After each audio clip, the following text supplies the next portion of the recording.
Thank you. I'm sitting with two very talented people, as those bios suggest. So I know the 11 Madison Park cookbook came out in 2011. 2 years later, we have I Love New York. Are you guys really authors disguised as restaurateurs? How did this book come about so quickly? You know, when we did the 11 Madison Park book, the funny story about that was in the very beginning we had these. We were pretty naive, and we didn't really know what went into a book of that size. And we started, it was the two of us and our assistant, and the idea was that we would write the book, and she would test the recipes, and we had the whole thing figured out, and we thought it was going to be nice and easy. And fast forward about 3 weeks from there, and the entire restaurant was kind of collapsing on itself because Amy was never in the office. She was always trying to cook, and we realized we needed to figure out a more effective approach. And so by the time we had really kind of engaged in the process with 11 Madison Park, there were about 10 people on a team working on that book. And when we finished it, you know, like when you finish anything, there was that element of kind of celebration that we'd finished it, and then sadness that we no longer had a project. And so we kind of just kept going, and we just took the team, and we had been fantasizing about this idea for a while, and we just got right back into it. So it happened a lot more quickly, I think, than either one of us would have imagined, but it was a fun book to work on. Also, what was cool is that it was right, it was a year of kind of like the quiet before the storm. It was like, it was way before NoMad opened, but as you might know, a book takes a good year to produce, and then it takes another year to be published. So really, we produced the book like 2 years ago, and now everyone is like, wow, how were you able to also produce a book? But the reality is that it really was produced before we opened, before we started, conceptualizing and opening NoMad. So you're time travelers. That's what you do, okay. And 50 of the farms, or over 50 of the farms featured in this book, are actually located 150 miles outside of New York City or less. So do you think readers are going to be surprised with how agricultural the state is? I mean, I was surprised as a chef cooking here at that time for already 5 years. It's just unbelievable.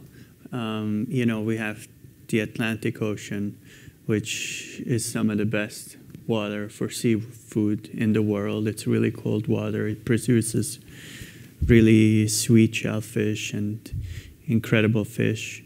And then we have the Hudson Valley, which is one of the best growing regions for root vegetables, but also stone fruits, apples and pears. And, you know, it's just so, it has so many different types of climate, of soil. There is a soil that's, it's around the Hudson Valley. It's pitch black. It's black like this floor. And it's called the muck soil. And the carrot it produces, it's unbelievable. We have this one guy, his name is Alex Pathenrod. He's been farming for 40 years. And he farms a couple of things, but he's really focused on carrots. And he grows like 20 or 30 different types of carrots. And this soil, which is also very sandy, the carrots that it produces is unbelievable, how sweet it is. And, you know, and then in the 25 different carrots, it's from, you know, really sweet carrots to carrots even a little bit spicy, earthy. I mean, it's just unbelievable. I was blown away. And, you know, I mean, that's kind of how we felt like this story had to be told. Well, and the carrots at NoMad are famed. So is that the secret, going to this farm and getting those? Or can anyone accomplish that taste at home? I mean, definitely, like, you know, we're chefs, and there's only so much you can do as a chef. There's a whole other spectrum, you know, that happens before the ingredient arrives in the kitchen. And that is all in the farmer's hands. And since this process, since we got really close with the farms, we're actually able to affect the process even before it comes to the kitchen.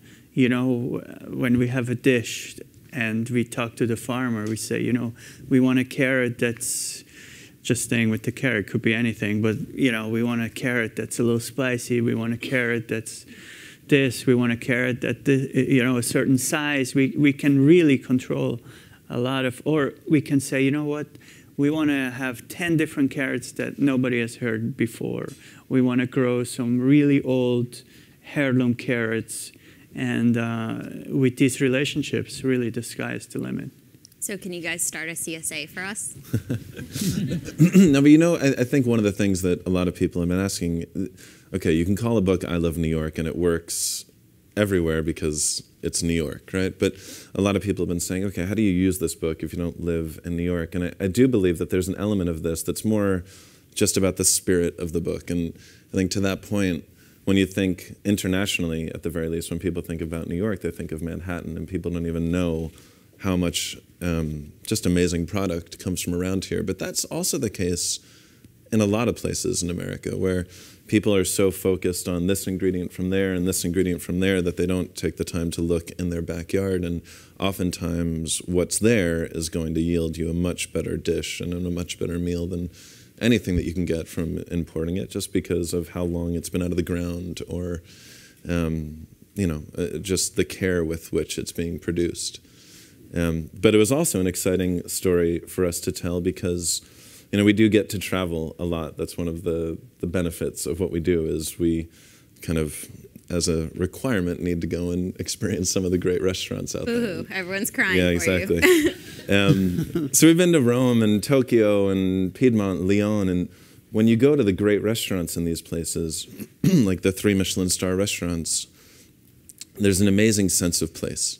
You know that you're there. When you're in a perfect hushed sushi bar in Tokyo, that meal almost wouldn't even make sense anywhere else in the world. Similarly with, you know, when you're in Piedmont during truffle season, or this or that. And yet in New York, which we believe is the greatest dining city in the world, it's not that way. And it's kind of a blessing and a curse. It's a blessing because here we can get everything in the world simply by picking up the phone or going to one of the local kind of neighborhoods that's a microcosm of that place. But when you go to the great restaurants in New York, there's a sense of place oftentimes in Piedmont or Lyon or Tokyo or Paris. And so it's been fun for us to join the conversation. It's not just us having it. I think some great chefs and restaurateurs in New York are focusing on this now, that New York is the greatest dining city in the world, and it's about time we find, what does New York cuisine mean? What does dining in New York actually consist of, if it's unique within the world? And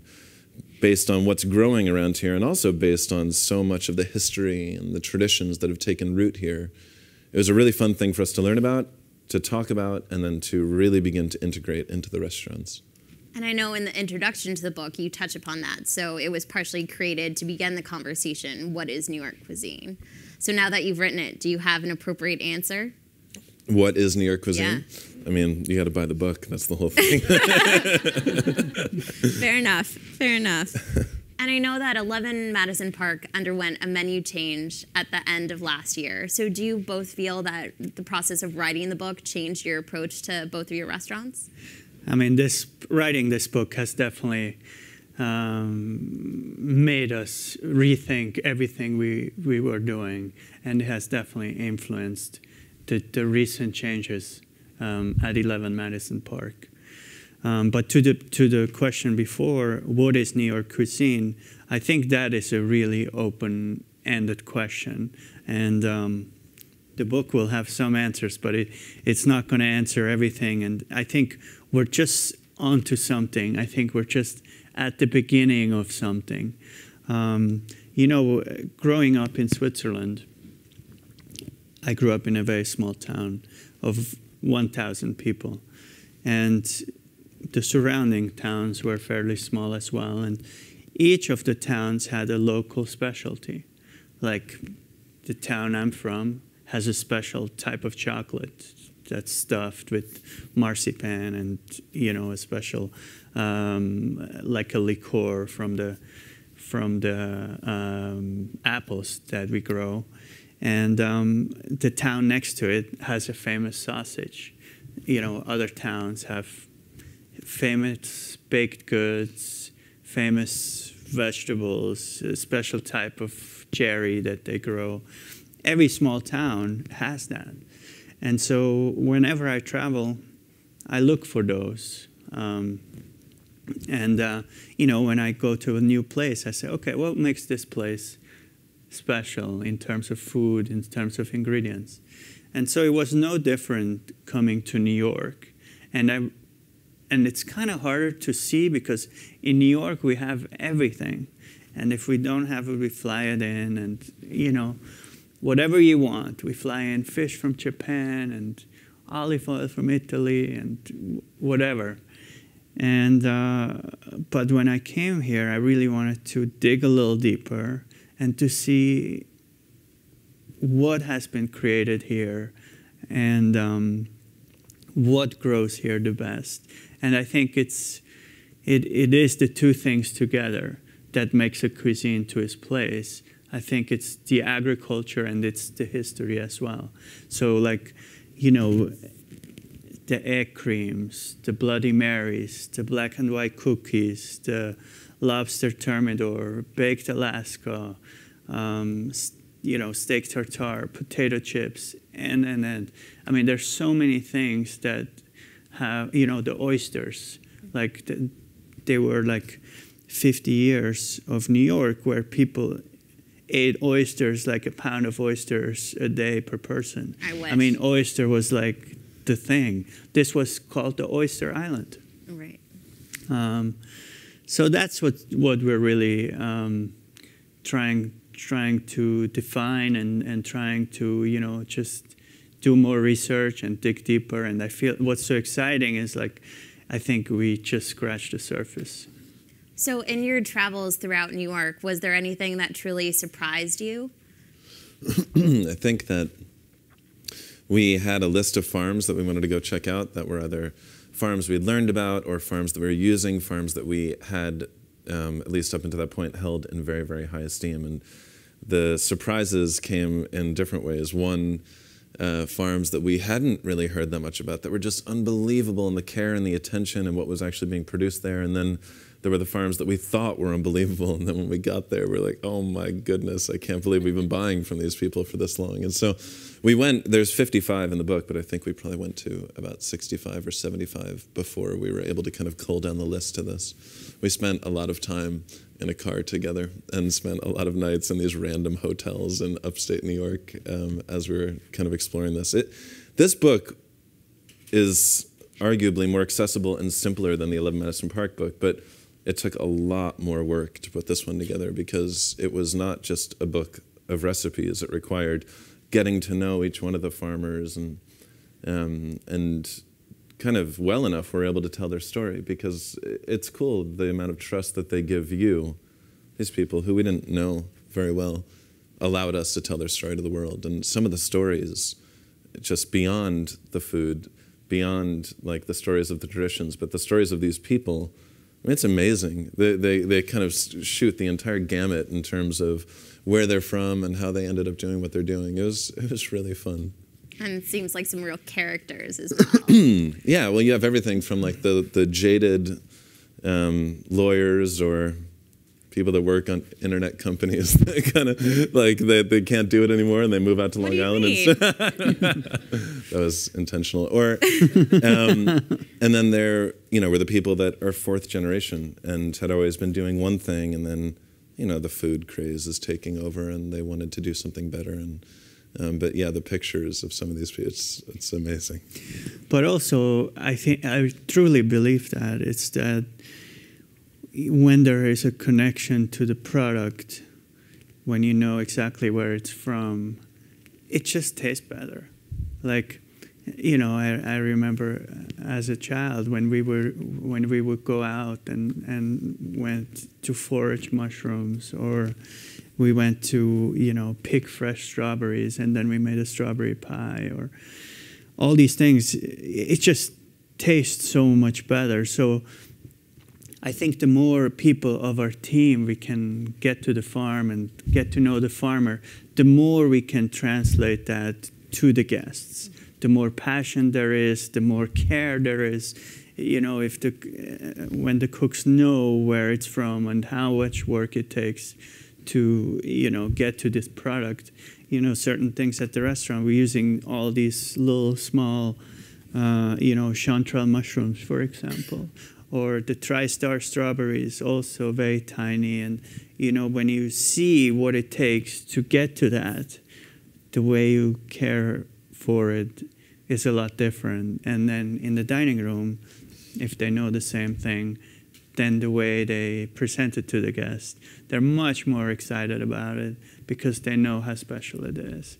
And then in the end, I think the guests get to benefit from that passion and excitement about the people who grow it and about what they grow. Have the farmers ever come to the restaurant? Yeah, no, we threw a big party at this loft down in Tribeca when we released the book, and we invited all 55 of them, and I think about 33 of them came, and it was awesome. So our entire staff getting to interact with them, and you know, definitely it was a very cosmopolitan scene, and there was definitely a juxtaposition going on. But we also have classes. You know, we're only open for dinner 4 nights of the week at 11 Madison, and so we have the entire afternoon to have classes and presentations and whatnot. And so we open for dinner service at 5:30, but all of our team is there at the latest by like 1 in the afternoon, and we'll either do wine tastings or cocktail classes or this or that, because that's what we're all into. And the farmers will come down and talk about the ingredient. And I think, you know, with the dining room staff, you have a better time at dinner when the person serving you is excited about what they're serving you, and when they've gotten to meet the person, it just makes it that much more fun. And you learn a lot of stuff that you didn't even know you didn't know, and that's what's cool. I know you guys are big music fans, so you've said 11 Madison Park is Miles Davis, NoMad was the Rolling Stones, you mentioned road trips. So what inspired this book musically? You know, we didn't have the music is for the restaurants, not the book, normally. A road trip jam? No, but we did a video, and a lot of our friends are musicians, and so anytime we do a video, we get one of them to write some music, and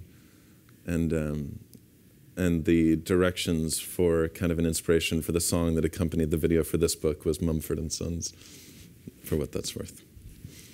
And you also mentioned the book party. So you guys are getting somewhat notorious for your parties. You've got the James Beard Award parties. I know you throw a derby party every year. It's all him. At 11 Madison Park. So what's the success behind throwing a successful party? Or what's the secret? The secret to throwing a successful party. A lot of booze. Yeah, a lot of booze. Live music. I think a party without live music, there's a problem. Or a really, really good DJ. We have this one woman, DJ Bonnie, who does all of our like after hours parties. No, I mean, in the same way that a server who's excited about the food makes you excited about the food, we love entertaining people, and we love doing it through fine dining. We love doing it through cocktails at NoMad, but we get the same pleasure out of bringing a ton of people together and having them have a good time. It's I mean, for me, you know, I'm the dining room guy, he's the kitchen guy, and that's why I do what I do, because I just love showing people a good time. And when we're in the dining room, we're there to only serve you. When we throw a party, we're there to party with you. And so you get a different side of our personalities a little bit. Once there's no police, the other time the police breaks it up. Was there a particular incident in which the police came? Oh, we had a party this year after the Beard Awards in this loft space that friends of ours have. And it was a really, really good party. And all really good parties end with the cops coming. With the cops. But that DJ I was talking about, DJ Bonnie, who's kind of a little bit of a spiritual leader for me. We lost the Beard Award that night, and we hadn't lost a Beard Award in a long time. And so at the beginning of the party, she said, and she speaks in this like thick maple syrupy way, and she's like, "Baby doll, don't worry." She's like, "If you win every year, people are gonna hate you." And so she made me feel good. And then on the way out, as she was like wading her way through the cops as she was leaving the party, she like gave me a high five without even looking me in the eyes, and she goes, She goes, baby, it's badass when your party gets broken up by the cops. So DJ Bonnie made me feel very good a few times that night. So you've got DJ Bonnie, you've got Miles Davis, you've got the Rolling Stones. So what do you think the correlation is between music and food? It's not music and food only. It's music and the experience. So the whole Miles Davis thing is because in the beginning at 11 Madison Park, we get a review in the New York Observer. And at the end, she said that she wished we had a bit more Miles Davis in us. And we kind of responded to that without totally knowing what it meant. And then a couple weeks later, it was still resonating with both of us. So we read a bunch about Miles and came up with a list of words that were most commonly used to describe him. And in that list were words like endless reinvention and vibrant and fresh and light and spontaneous. And that kind of became the mission statement for 11 Madison Park. And now in the kitchen, we have photos of Miles that the guys at Sony Records have given us. And it really is kind of a permeating theme where I think in any organization, there's an incredible power with language to help guide you.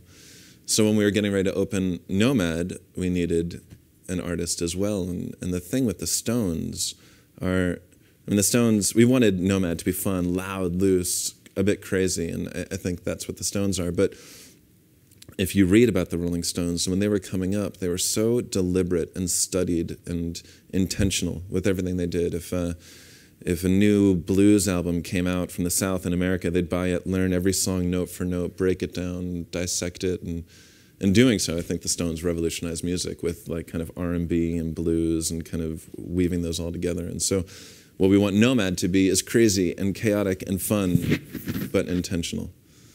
And it's just something that the two of us have both always related to pretty well.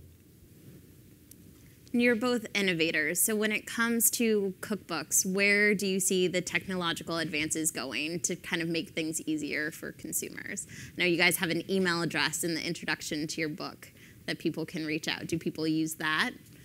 No, the email address gets used a lot, and it was really important for us that, you know, some of the recipes are a little less accessible.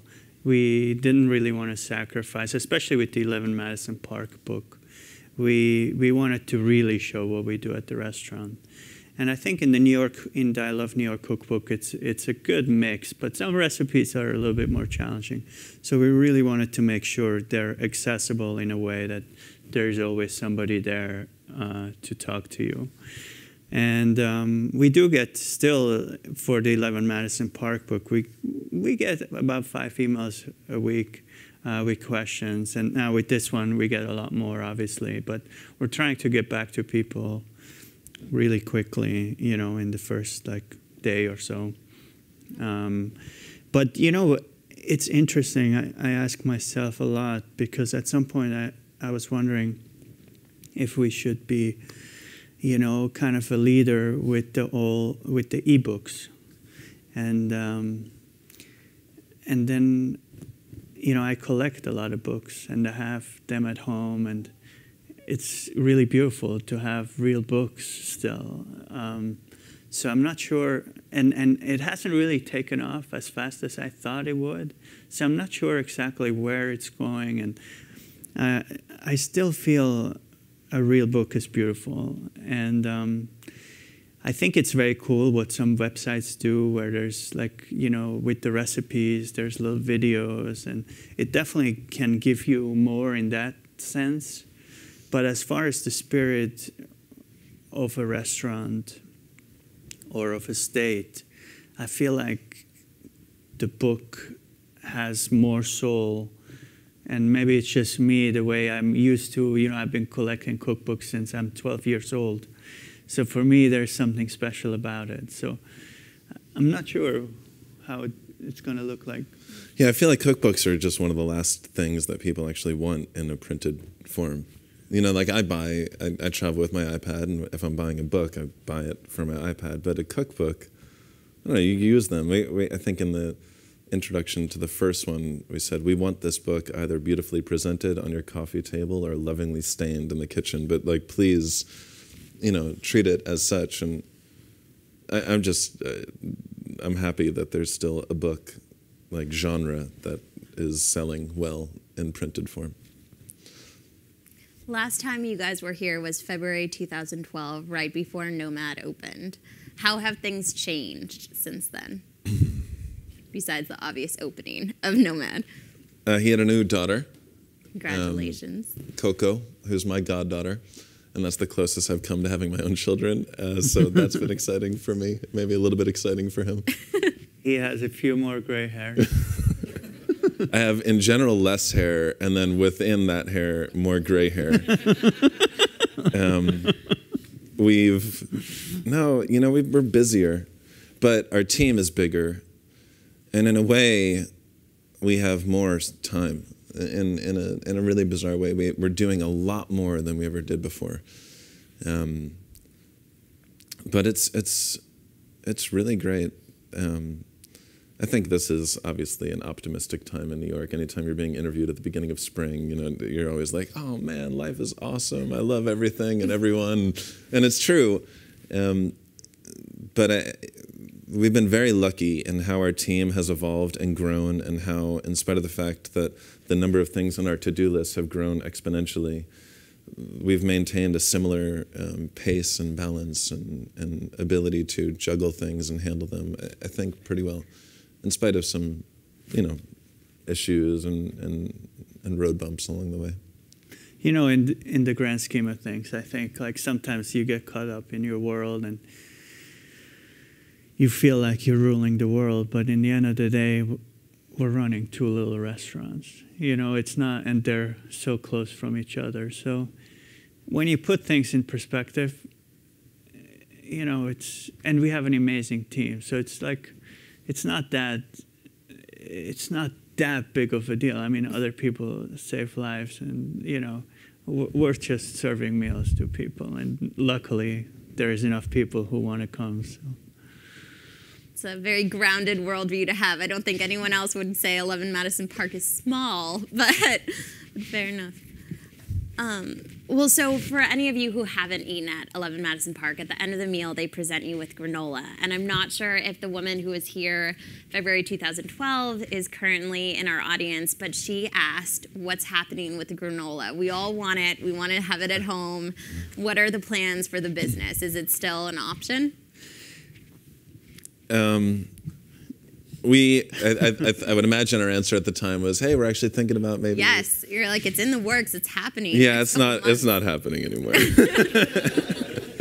No, I think that we're both like super excitable. We get really excited about things, and one of the things that we're working very, very hard to do is not get too distracted by different things, and maybe one day it'll happen. My dad just retired, and it's great when your dad retires.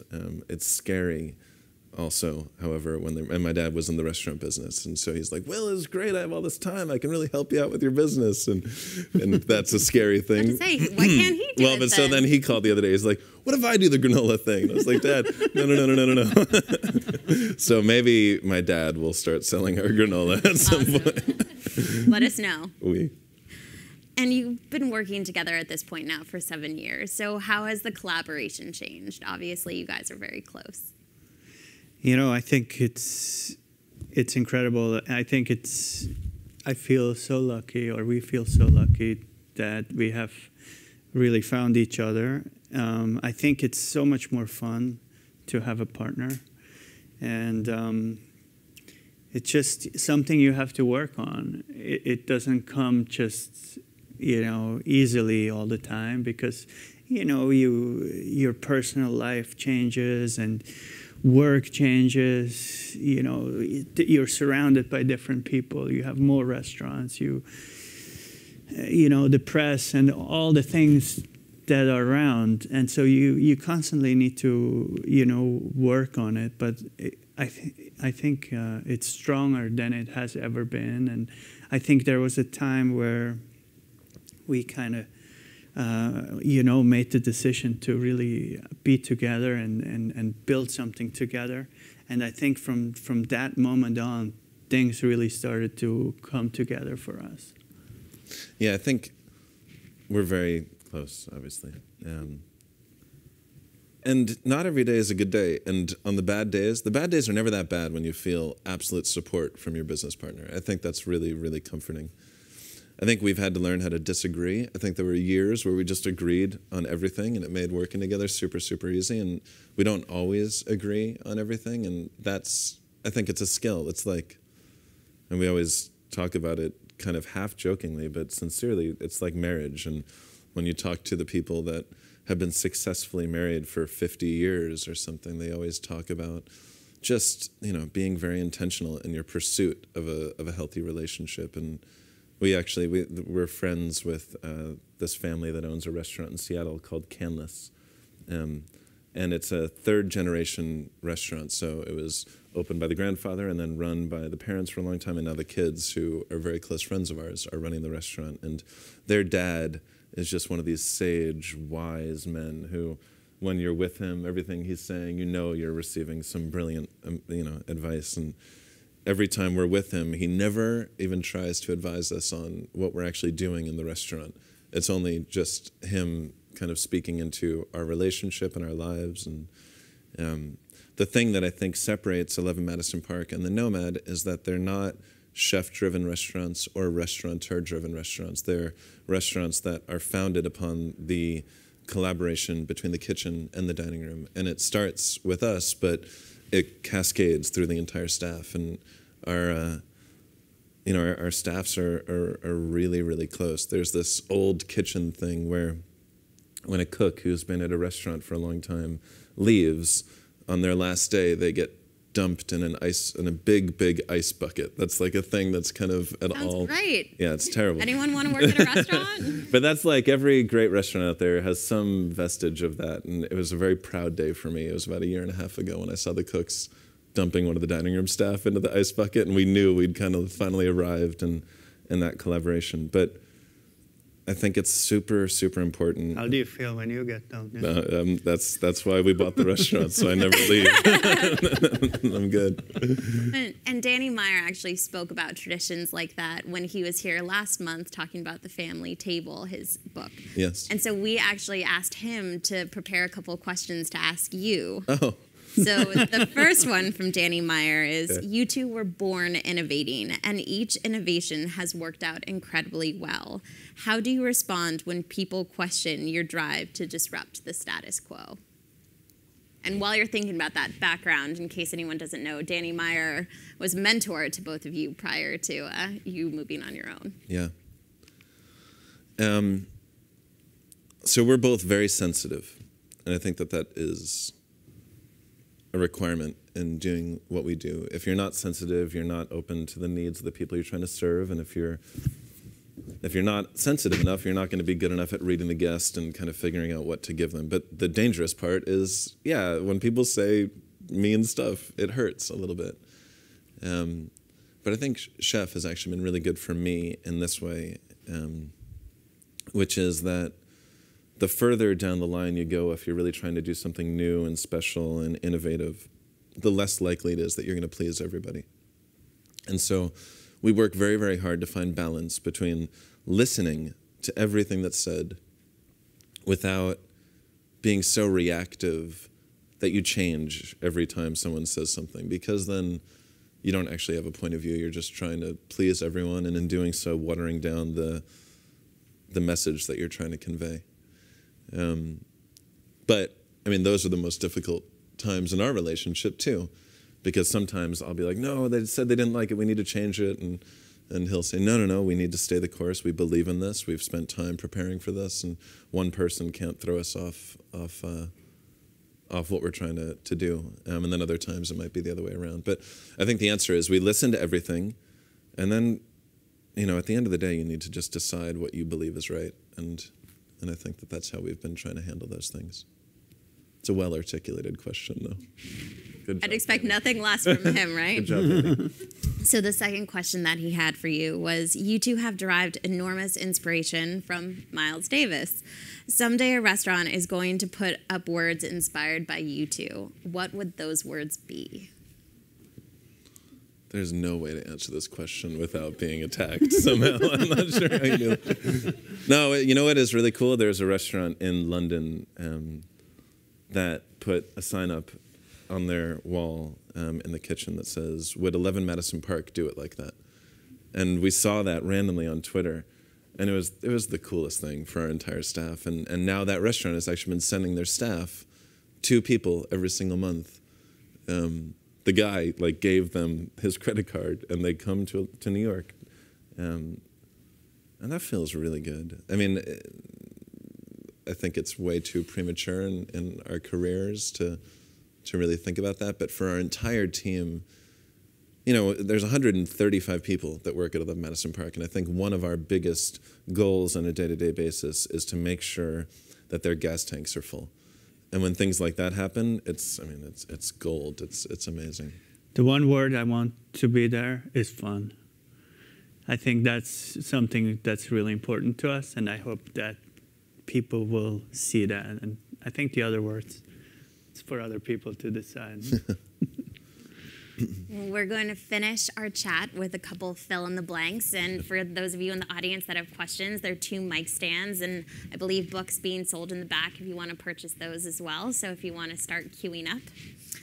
So fill in the blank, whatever comes to mind. We struggled with the fill in the blank portion of this interview last time. That's okay. So now I'm like, second go, my a body little more language relaxed. isn't showing. The most challenging part of my job is...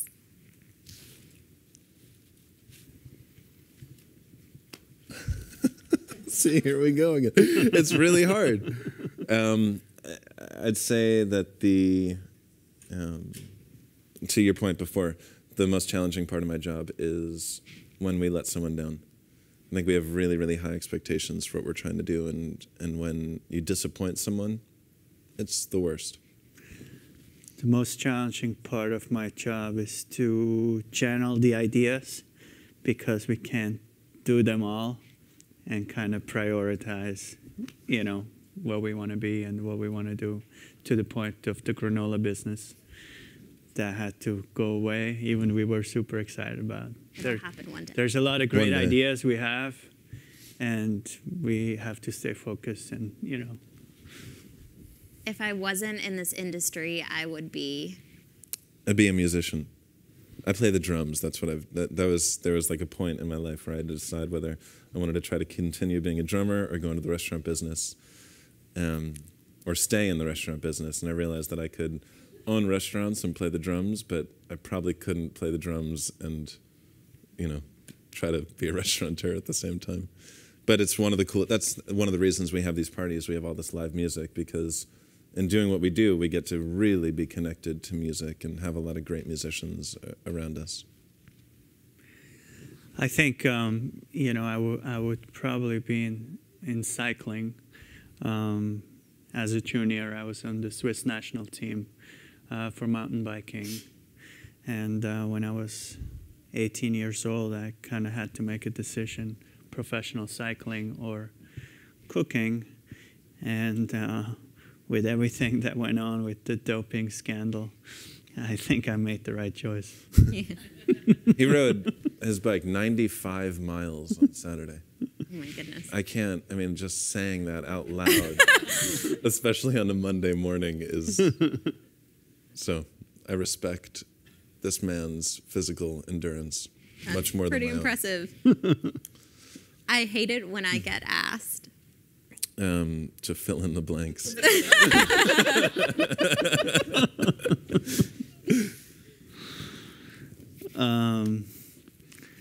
I hate when I get asked, what's your favorite dish? In my fridge, I always have Sriracha. I don't have very much in my fridge. I have normally a 6-pack of Stella and then some Sriracha for whatever I end up ordering in. But we're not there very often. In my fridge, I always have Swiss chocolate. That's so cliche. I That one with the apple liqueur and the marzipan. From my hometown. From your hometown. Gotta bring a piece of you home with you, Yeah, always. sure. The most ridiculous thing that's happened during one of the parties we've thrown is... I don't... Too many to count. Yeah, I can't with. No, the one time he was like standing on the bar and he was like starting taking his clothes off. That was insane. That is not even a little bit true. I just want to make that very, very clear. We can move on to the next one. Okay. Sensitive topic. Moving on. My hangover cure is? I recently heard apple juice is the best cure for hangovers. I've never tried it. I'm a purist. I drink coffee.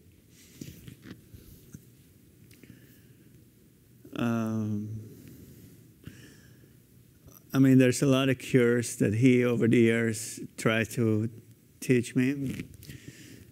One has been drink a Manhattan.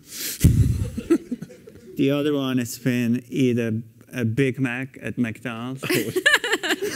What are you painting me to be right now? He goes running.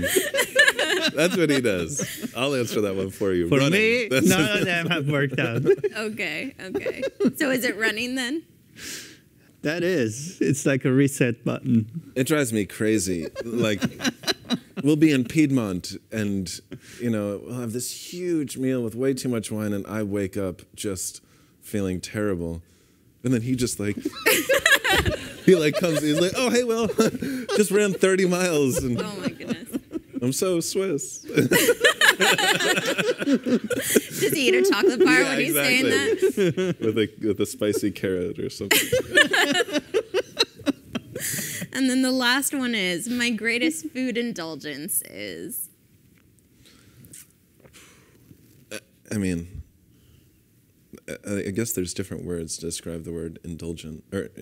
I think being in Piedmont and eating a lot of white truffles and pasta, and that's pretty special. Yeah, there's the luxuriousness, and I think white truffles is definitely the thing that would top that list. But I'm 33 now, and in the last 2 years, I've finally realized that I'm not going to just be thin forever.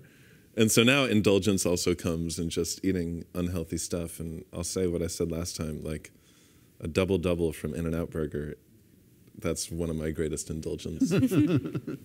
Fair enough. I believe we've got a question. Animal style. Animal style. Can't forget that important detail. Congratulations with the San Pellegrino list. Thank you so much. I have a two-part question. The first is the carrot tartare, which I think is really fun and one of like the more memorable parts of your menu. Did you try with other vegetables or ingredients while you were testing that out? And was there anything, like, did you ever thought about putting just like a hunk of ribeye in and see what happens? Honestly, that's where the idea started. The steak tartare has such a history in New York, and it's been served for many years in the greatest restaurants. And so we kind of wanted to do our own version.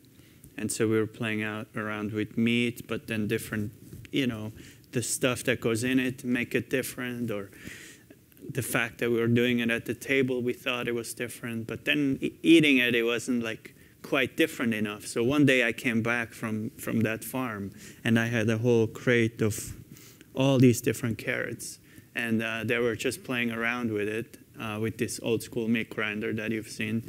And somehow I just didn't like it, and I've been thinking about it. But then the carrots and seeing the meat grinder, I'm like, let's try carrots.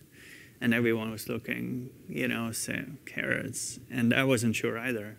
But then we did it, and we worked around with the garnishes they went into. And it's pretty unbelievable. Like, I think if you have your eyes closed and somebody would feed it to you, you would definitely think steak tartare right away. And you might not even know that there is no meat. So it's because these carrots are so earthy and, rich. And then you have these garnishes with the acid and the sour and the spicy, and it just made sense. So that's how it happened. That's awesome. And also, in this book, which recipe did you guys resonate most with? And also, Will, which one have you successfully cooked? Which one have I successfully cooked? Out of the 11 Madison Park book, I successfully cooked the pasta dough recipe. So that was what I was proud of then. This one, there's this ham and cheese sandwich with an egg in the top. It's like an egg in the hole sandwich. And I have very nostalgic memories of egg in the holes growing up. So that's been the dish that I've accomplished at this point. And I always tell people, hey, if you want to second guess whether or not this book is accessible, I cooked out of it. And so therefore, everyone in this room can cook out of it as well. Dish that resonated most with you? I really like there's a couple different salads, but like there's a strawberry and a cherry salad. They're both savory, but it's kind of using the same philosophy, but like it's cherries and cheese, and there's some guanciale and some nuts as well. And then with the strawberry salad, it's kind of the same principle. It's like strawberries, red onions, cucumbers, and as well like a sharp like cheddar-esque cheese. And I think it's a fun way to, especially during the season, to present like a fruit in a savory way. Cool. Thank you. Yeah. Thank you. Hello. Last summer, you guys had a collaboration with Alinea, and I was wondering what was the experience like for you guys and also for your staff as well? I mean, it was Traded unbelievable. Spaces. Yeah, that was a ton of work. That was a big undertaking. But Grant and Nick are two of our closest friends, and so in the same way that it's fun for us to work together, it was kind of cool to, on a limited engagement kind of thing, to get to work with two other very good friends who are also people that we have a ton of respect for. And for our staffs, it was the coolest thing ever, because everyone got to basically work in another unbelievable restaurant for a week. So they got to experience a totally different approach to doing things without ever having to leave their home. And it was fun. It was inspiring. Working with them was really, really inspiring. They're the kind of people who, anytime they feel like they've figured out how to do something, they always say, again, okay, is this the best way to do it? And I think working with people like that, just being alongside people with that, it's good. I think the experience was really good for both Alinea and 11 Madison. Thank you. Yeah, it was, for us too. It was one of the highlights of my career, really, because at first, and Alinea was at the 11 Madison Park first, and they are some of our best friends, and we have so much respect for. But at the same time, we're also competing with them. And so the first day, we put all of our resources fully behind their team, because that was the commitment. But then the first day, when everyone shows up, anyone who is important of the guests, and our team and me, we're putting everything behind another restaurant to make them look good. The first day, that was kind of a weird feeling. But then as it went on, it made clear that if you work together, even at the restaurant we knew, but even on a bigger scale, if you work together, you can do just more amazing things. And at times, you have to follow, and at times you have to lead. And even if you get to the very top, I think that never changes. I think to realize that sometimes to follow can actually give you amazing pleasure as well. All right, thank you. Yeah. Hey, Monday morning is, I know that's like the day when you like get to work and you need to like jump right into the week and work really hard. And I thank you all for not doing that this morning. All right, we have one more question before we wrap. I just wanted to say that whatever Danny Myers did, I'm just so impressed what you guys have done after, the fact that you're picking up the mantle, passing on the toque, whatever you want to call it. I remember walking into the restaurant, the hostess actually opened the door for me. And that, to me, that one gesture just blew my mind, because it's something that you really don't see, because when you walk into a restaurant, you usually have to open the door yourself. So that kind of already set the tone for me before I even sat down. And again, from start to finish, amuse to petit fours, the meal was one of the best meals of my life, top 10 easily. It was that kind of experience. I kind of just, it's a game changer. It makes you reevaluate what a restaurant can do in terms of, kind of setting up, a different level, or just even setting up new standards for every other restaurant around New York City and across the country. And I just want to applaud you guys because it's really, really outstanding. Thank you so much. Two-part question. So what was it like for you to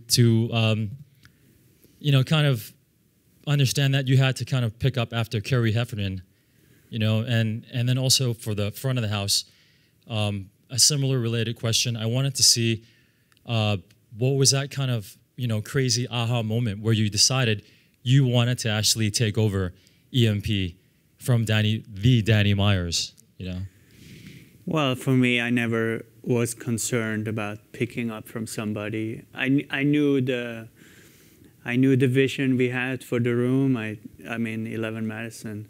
It's one of the most amazing dining rooms in the world, and it was that when I got there. So that was my only concern, and it took a long time. I think what we do is a endurance sport. You can't just change overnight. So, it took a lot of work. We're now 8 years into it, and I still feel, we have a lot of work to do. But the one thing about Danny Meyer is that he really was there to support us and to help us along the way. And we all had the same vision, and I think we all made a lot of sacrifice and pushed hard, and we really kept the course all together, and eventually, dreams became reality. Yeah, I think when I worked for Danny for a long time, and when I would go and do things like this, a lot of the time people would ask, what's it like working for Danny Meyer? And I think one of his greatest strengths, the importance he places on developing culture within restaurants, I think was revolutionary and so inspiring. And when we talk about Miles Davis and those words and the importance of language for people to latch onto such that everyone's moving in a consistent direction, that undeniably came from him. The other thing that he was very, very good at was empowering people and giving people autonomy and making everyone who led his different restaurants feel an amazing sense of ownership. And, we felt like and operated like owners for years before we actually were owners. And it was in, a lot of very comfortable conversations with Danny where we were trying to say, trying to figure out what we wanted out of our lives and out of our careers, because we do like to think like that. That Danny is the one that offered us to buy the restaurant, and it just felt natural. And so it wasn't something that we had to come around to.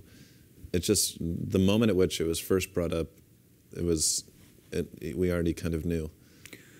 Also, what was interesting, like a lot of people say, hey, how does it feel to be an owner now?